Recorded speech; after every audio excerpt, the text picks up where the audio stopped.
See this one here? That's a shoulder blade. Here's a scrap of clothing. That looks like a rib.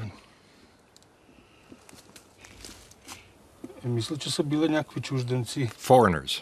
Not many Bulgarians tried to cross the border.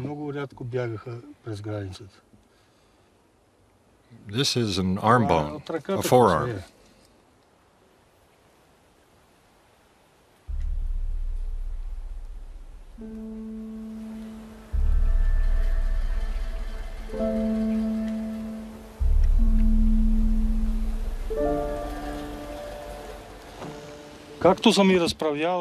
Back then, they said a man and a woman from East Germany came through this ravine. They set out from Pamporova and walked all night through the mountains. They approached the surveillance system from this direction. That triggered a signal, and the Border Patrol found them right here. The man and the woman ran up that hill. The soldiers fired a warning shot, but the couple kept running. So they were liquidated. They were German. That's the story I heard.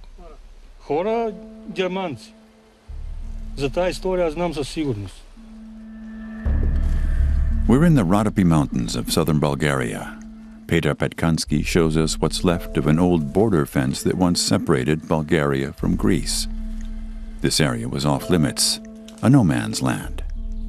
Is it possible that 2 East Germans were shot here while trying to flee to the west? Petkansky says yes. He was a border guard here in the 1980s. The soldiers who were here back then, I think they were brainwashed to make them do that kind of thing, to shoot people.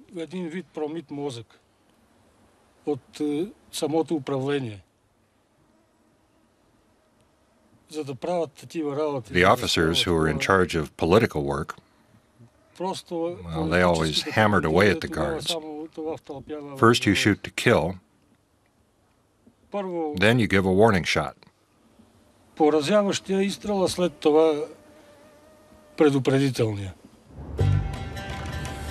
want to find out more about the border and all the people who died trying to cross it. Sofia. This is where the country's communist-era Secret Service archive is located. Bulgaria only began granting access to the files a few years ago.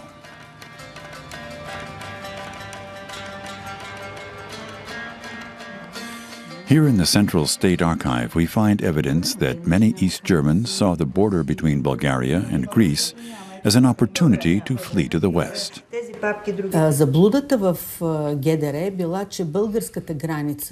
People in East Germany mistakenly believed the Bulgarian border wasn't as secure. I've found documents that say that more than 3,000 East Germans, mainly young people, tried to flee across the Bulgarian border into the west between 1961 and 1989.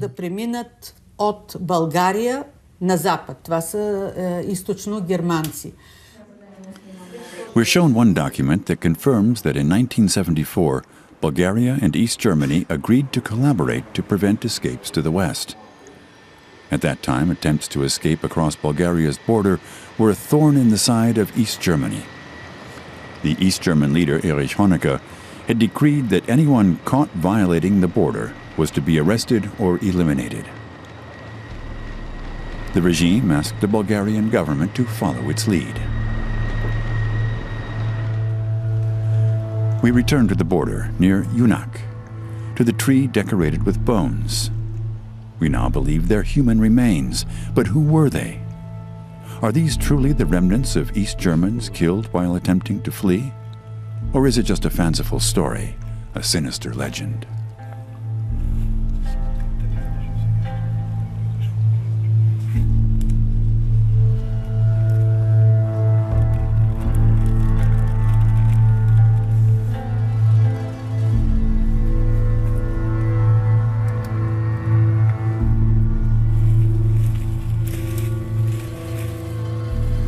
There are more human remains under this layer of leaves. They show traces of having been nailed to the tree. We spend just an hour in the area. What might a team of experts find here if they conducted a thorough search? We know that in the 1960s there were cases of East Germans who had been shot and buried right at the Bulgarian border. Later, in the 1970s, the two countries agreed that the bodies of East German citizens who had been shot would be buried in cemeteries or returned to East Germany. We want to find out still more, so we decide to return to Germany. We check with the authorities to make sure that taking the bones out of the country is legal, and are told these are unusual circumstances and there's nothing in Bulgarian law that would prevent it. We bring the bones to the University of Munich for analysis. Peter Horn, a forensic anthropologist, guesses that a possible date of death would be 1977.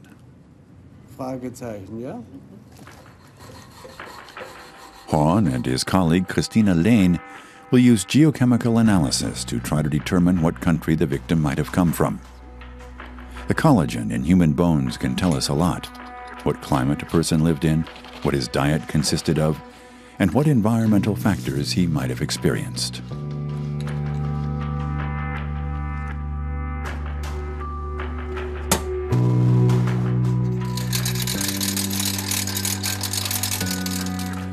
The results are compared to samples from around the world. That way, the bones can be identified according to their geographical region. But the two scientists come to differing conclusions. Peter Horn believes that traces of lead indicate they come from northeastern Germany. Christina Lehn thinks dietary evidence shows they originate from the Balkans. The results are inconclusive, and our question remains unanswered. Back then, incidents involving East German citizens at the Bulgarian border were reported to authorities in East Berlin. So we set out in search of evidence that might confirm the story told by Peter Petkansky, the former Bulgarian border guard.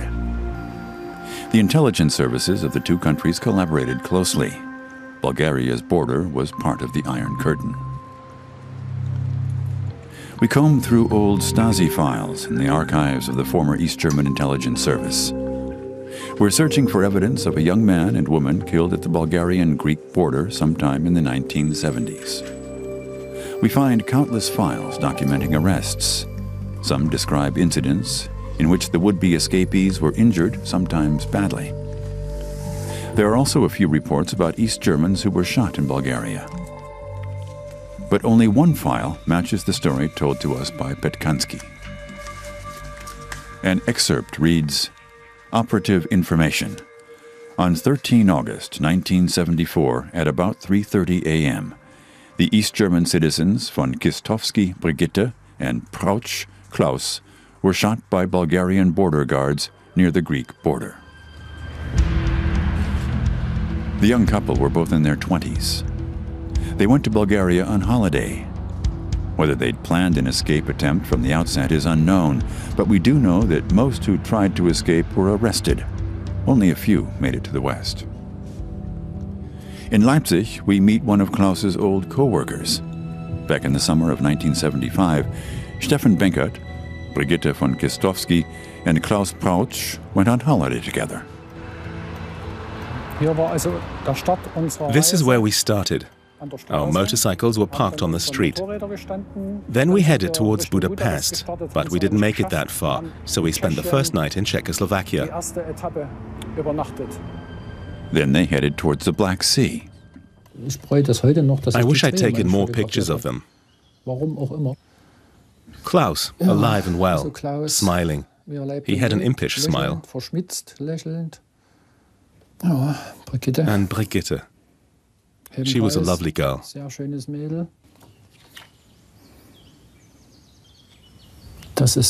This was taken in the Rila Mountains, near the Rila Monastery, at the campground. That's where we spent the last night.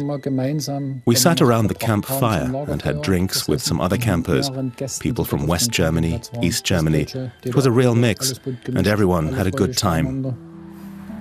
The next day, Stefan Benkert took off on his own. When I got back to work, one of my colleagues told me I would never see Klaus and Brigitte again. He said they'd been killed in a traffic accident.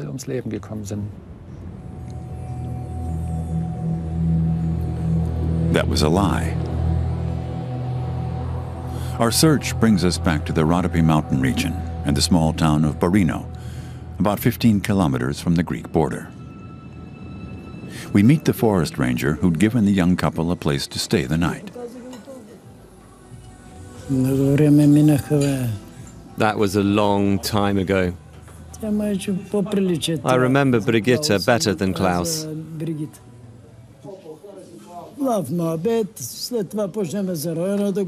We spoke about the area and about how far we were away from the Greek border and how far it was to the spa town of Pamporovo. I had a map of Bulgaria. We got it out and we looked to see how far it was to Pamporovo and to Greece. But we never thought they were planning to escape.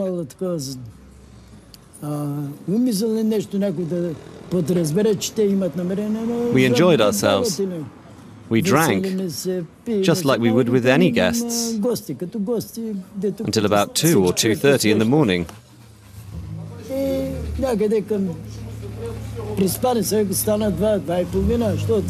They said they would head for Pamporovo the next morning and stay there the next night.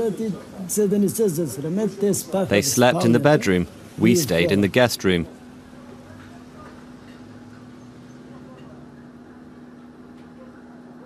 The next evening, when I got home from work, my wife said to me, "Our Germans have been killed."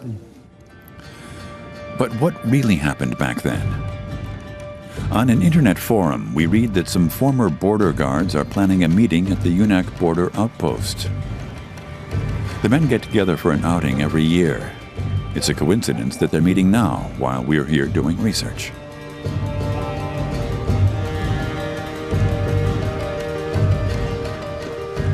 The road to their old border outpost is rough and winding.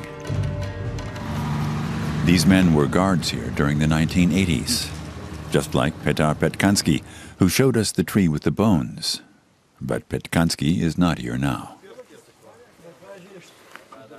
One member of the group is Ilya Vulchev. He was a lieutenant colonel in the guard unit. This is where we used to sit. There's the fireplace.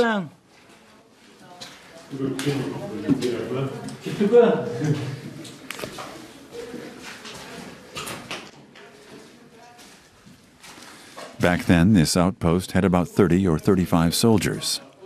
The Cold War was ever present. The guards protected the border of the Warsaw Pact nations against NATO.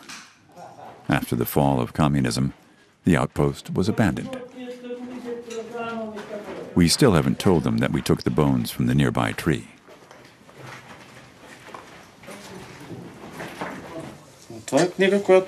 This is a logbook we used to keep. We recorded who was on duty and what they did if anything happened while they were on duty.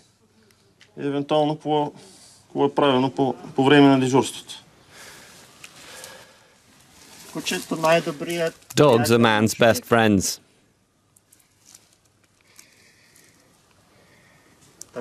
This is where the dogs were kept.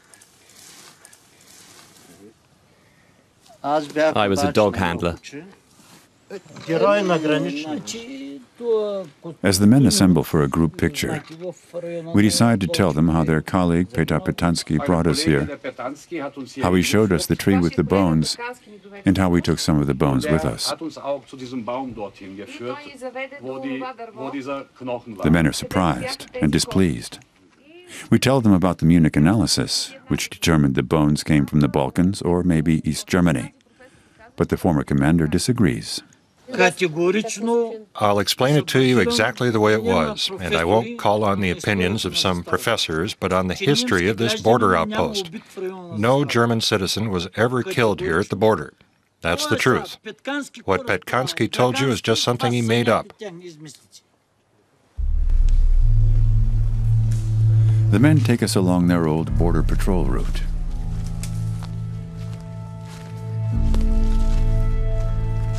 Back in the 1980s, they patrolled 6 kilometers of the border to Greece.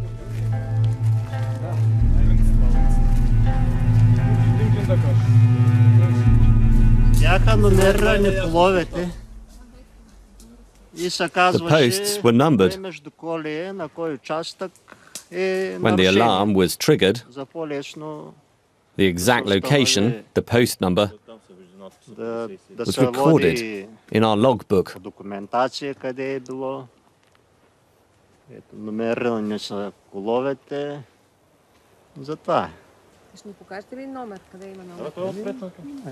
This here was 57.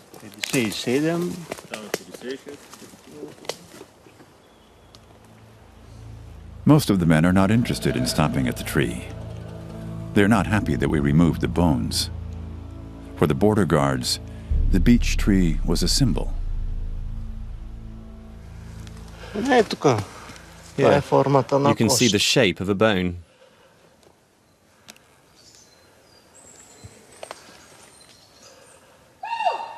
It's too bad they aren't here.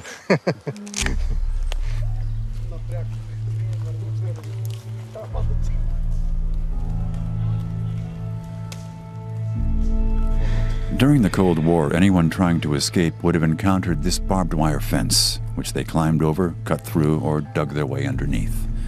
After getting past the fence, they assumed they were safe in Greece. But in truth, they were still in Bulgaria. Activity at the fence set off an alarm, alerting the border patrol. The actual border was still 1,500 meters away. The strip between was a no man's land, which gave the border patrol plenty of time to catch up with the would-be escapees. A propaganda film from the 1980s says they're ready and alert at the border. When they sound the alarm, the soldiers take their positions within minutes.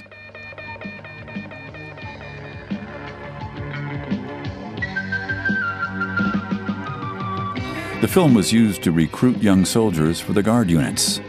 The soldiers were conscripts between 18 and 22 years of age.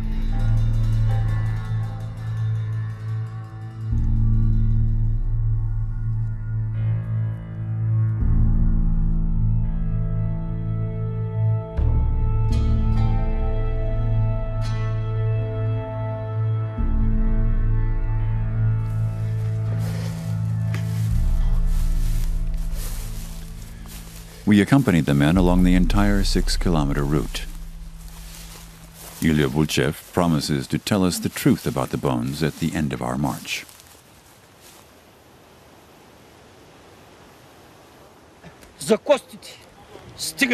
And now I'll tell you about the bones. When they started building the surveillance system, they used a bulldozer in the ravine where the birch tree is located. When the bulldozer started digging, it hit a bunch of bones. There must have been a cemetery here. We collect the bones and put them next to a birch tree. Then the soldiers were supposed to rebury the bones, but they buried them near the surface, not too deep.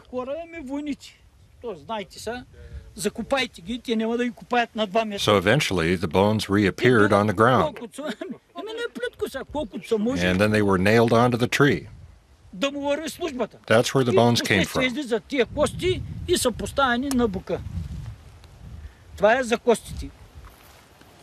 The next day, when the cameras weren't running, some of the men told us a different story. And they said that Vulchev had always claimed the bones belonged to East Germans who had been shot.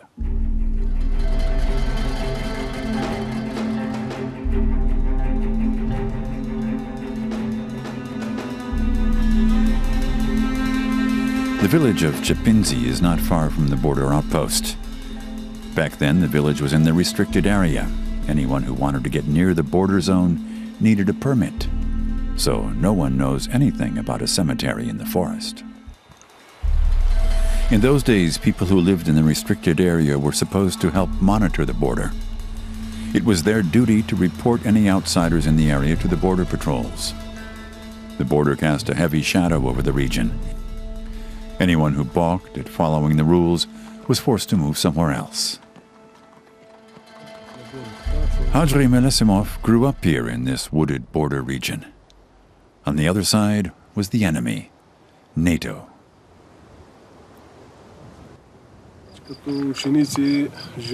Even as children, our lives were tied up with the border. The communist regime's propaganda was very effective.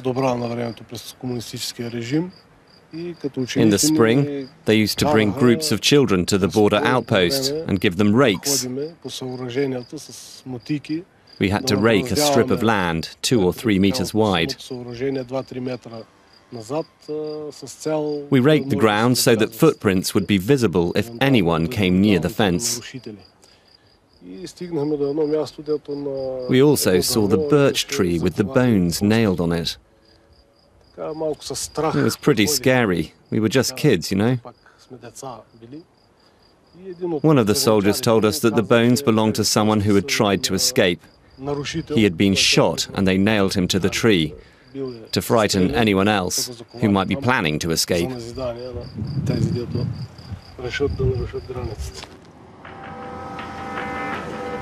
What is the truth behind the bones found at Yunak? We sent samples of them to Mannheim for further testing. How old are the bones exactly?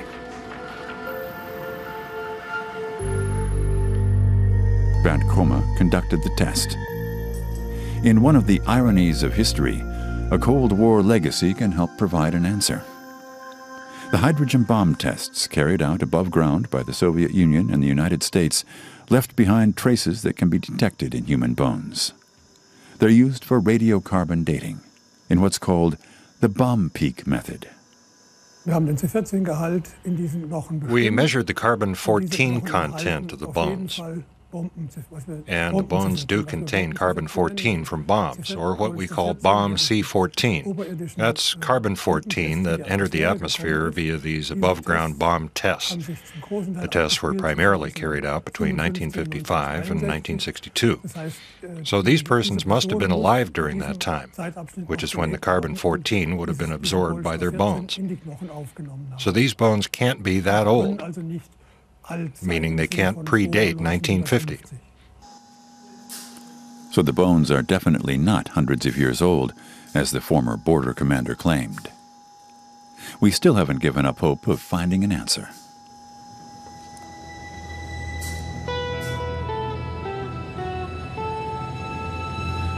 We return to retrace the steps of Klaus and Brigitta. Back in August 1975, the two East Germans approached the Greek border through this ravine. They were pursued by 300 Bulgarian border guards, all searching for the two East Germans. The search began in the evening and ended towards dawn. We meet someone who was there. That night in August, Georgy Yurukov was part of the search unit. He still remembers the dramatic events. They dug their way underneath a surveillance system, under the wire. This is the border to Greece. The distance from the surveillance system to the actual border was about 1 or 1.5 kilometers. Once the pair had got past the fence and into the border strip, they started walking east instead of south. But the surveillance system didn't run in a straight line. It curved. So as they walked, they ran into it again. They got past it a second time, and that's when we picked up their trace. The border patrol found Klaus and Brigitta sitting on a really big bush. It was an officer from the border patrol, a man named Emesov. He was afraid that they might flee across the border. As the officer in charge of the border unit, he would have been severely punished. So he did what he considered the heroic thing. He opened fire on Klaus and Brigitte.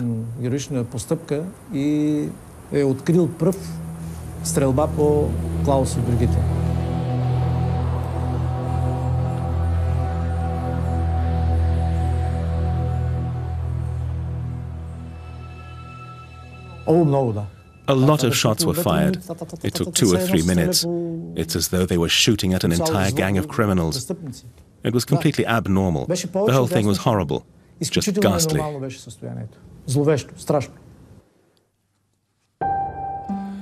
Our research leads us to another intelligence report. Klaus and Brigitte were nowhere near the birch tree when they were shot. But the report includes a surprising detail. They were shot on Greek soil. What happened? An excerpt tells us, at roughly 4:30 a.m. on 13 August 1975, the Border Patrol found the border crossers between the border posts 220 and 221. They were told to halt and to surrender, but they ran south, deeper into Greek territory. They were pursued, caught, and liquidated. Then their bodies were carried back onto our territory. It is to be assumed that Greek citizens and authorities will disclose this mission because 140 bullets were fired from a Kalashnikov and not all the casings were collected. 2, the blood was not collected and buried. 3, the woman's shoes remained in Greece.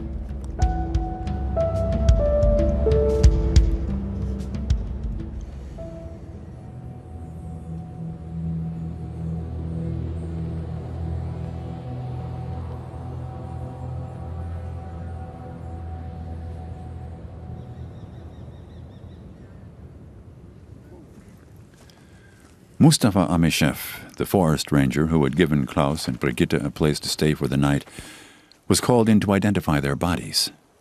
The border guards had found his address among Klaus's things.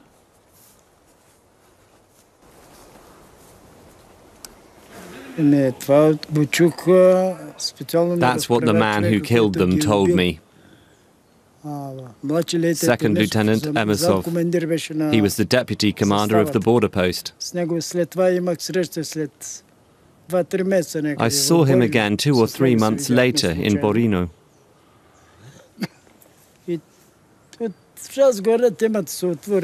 I asked him how he felt after killing those people.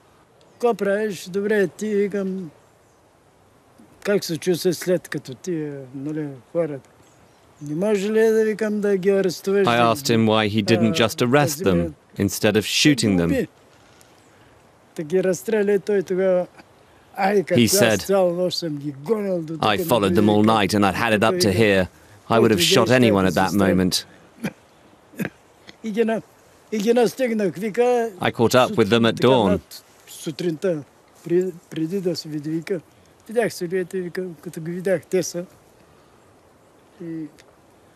The young man tried to pull out a knife. Emisov thought it was a gun.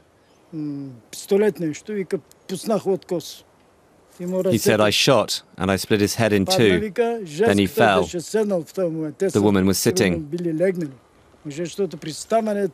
I think she must have been resting. The woman, Brigitte, she was shocked. She stood up and raised her hands in the air. She said, Druzhba, friends. Then Emisov said, no friends, and emptied 3 magazines in her. The bodies were taken to Sofia, where they were autopsied and buried. The bones could not have belonged to Brigitte and Klaus, but their story may well have become part of the legend surrounding the tree. Emisov, the one who fired the shots, can't tell his side of the story. He has since died.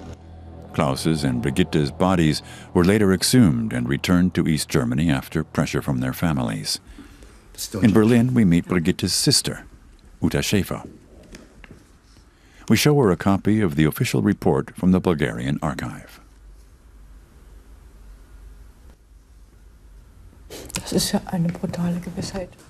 This is a brutal certainty. They just refer to liquidation as if it were nothing. That was their intention, their aim. And that's exactly what they did. 140 bullets for 2 people.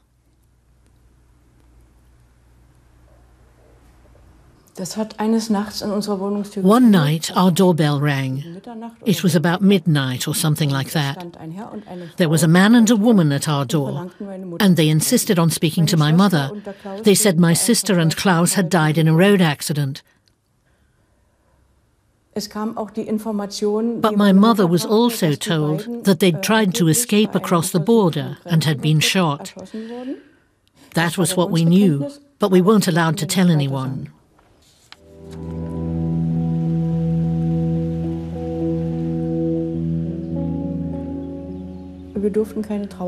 We weren't allowed to have a funeral. Only the immediate family was permitted at the burial. So the only chance we had to say goodbye to my sister was the open grave, where they'd already put the metal coffin. Then my family had a few minutes there at the grave, and then we had to leave. That was it.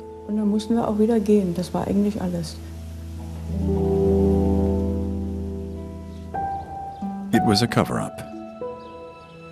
The East German police lied to everyone.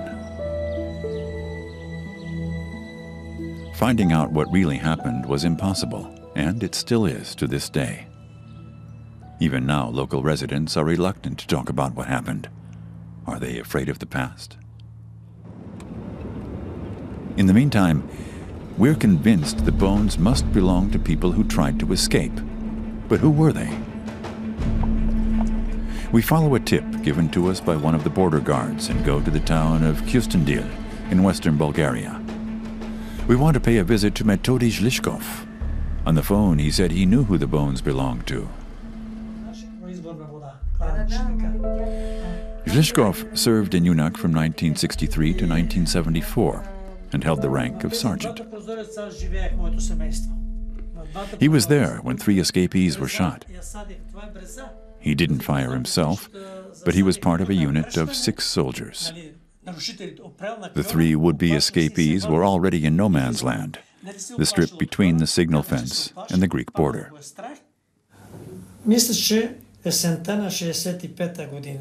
It must have been the fall of 1965. 3 people tried to cross the border. They were Bulgarian citizens. They got past the surveillance system and ran toward the border. When the border unit arrived, they set off in pursuit. A little while later, they caught up with the 3 men and told them to stop and surrender.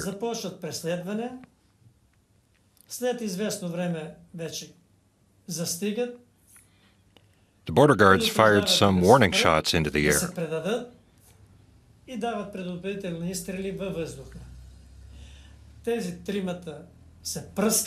But the 3 men kept running in different directions toward the border. Our border guards were afraid that they wouldn't be able to catch them, and they'd make it into neighboring territory. So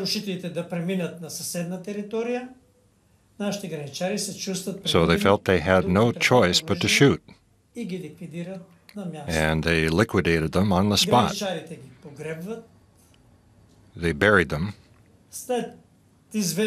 but at some point, foxes dug up their bones.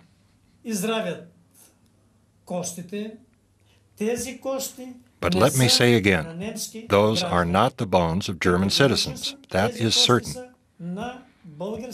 They belong to Bulgarians who tried to cross the border. That is definite.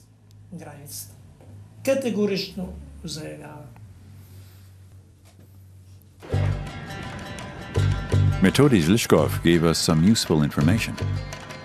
We're looking for 3 Bulgarians who were shot in Yunak, probably around 1965. To find out more, we head for 2 different archives. The Sofia Archive and the Military Archive in Veliko Tarnovo, which contains many of the official documents relating to the border and its history.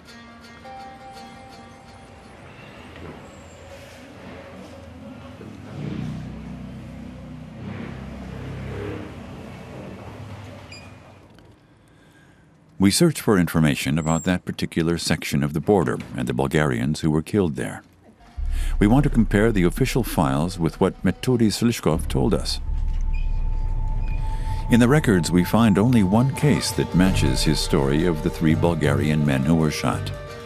But it occurred 3 years later, in 1968. The 3 men were from the village of Rani Lug in western Bulgaria. 800 people lived here in the 1960s. Today, there are just 20.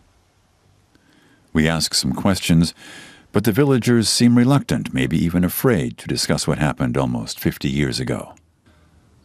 One old man is willing to speak with us, but he doesn't want to show his face on camera.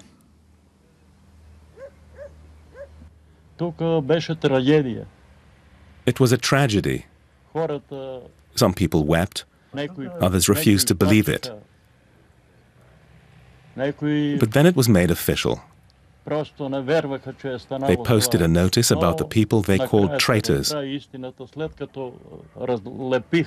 And we had to accept that it was true. The notice was posted in all the villages as a deterrent. It said the traitors received a cruel punishment. They posted pictures of them and their names, and that they came from the village of Rani Lug near Tran.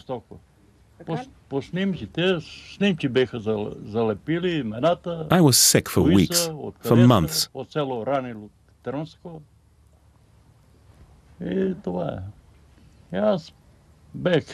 I couldn't believe what had happened, that our 3 boys, our friends, had died such an unnatural death.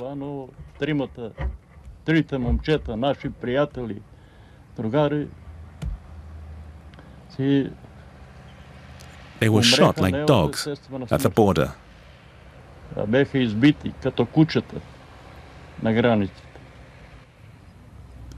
He also provides us with some information about the victims' families, the names of brothers of each of the 3 men who were killed. Finding them isn't easy. They've all since changed their names. But they tell us the 3 young men were friends. They were young and wanted to escape to the other side of the Iron Curtain. They didn't tell anyone of their plan. Verko Pechev's brother was 27 when he was shot at the border.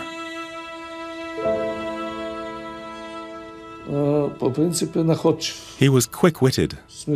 He found a solution to every problem. He was smarter than me. No matter what it was about, work, money, whatever, he always found a way.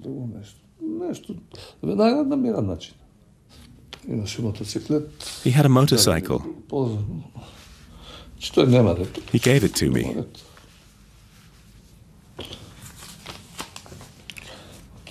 He told me he was going to the coast.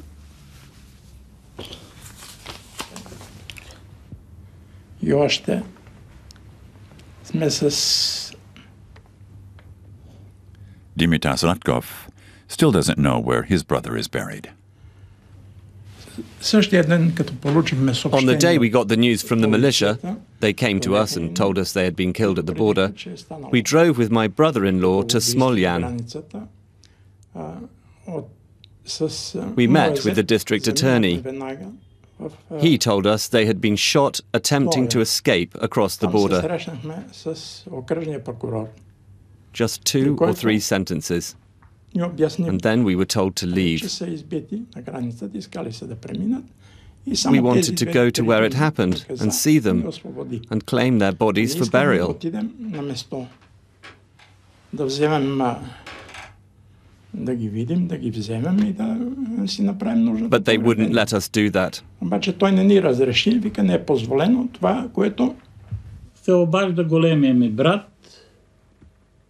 My oldest brother called. He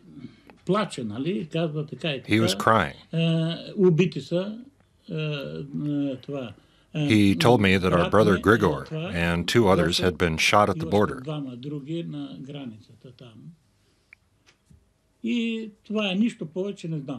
didn't get any official notice. The people in the village told him.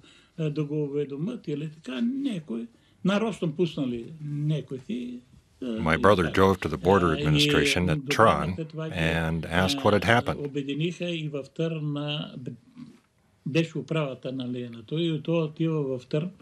He asked for the official report.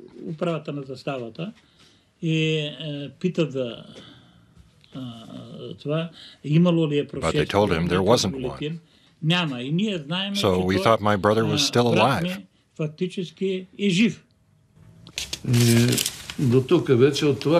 We looked for him through the Red Cross, through the party newspaper, the Interior Ministry, the Bulgarian News Agency, the State Council. These are all our applications. We wanted to know the truth.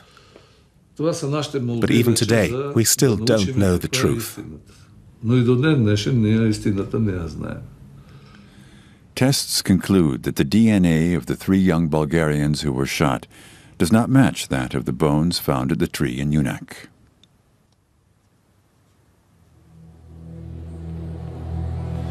Many documents at the intelligence archive in Sofia have been destroyed, and so the history of the border is incomplete. In the files that are left, there's no other incident that matches what we're searching for. And so our journey comes to an end. We can't give a name to the victims, but we know that the remains of the 3 young Bulgarians are somewhere in the forest, as are many others. The dead in the forest near Yunak do not rest in peace.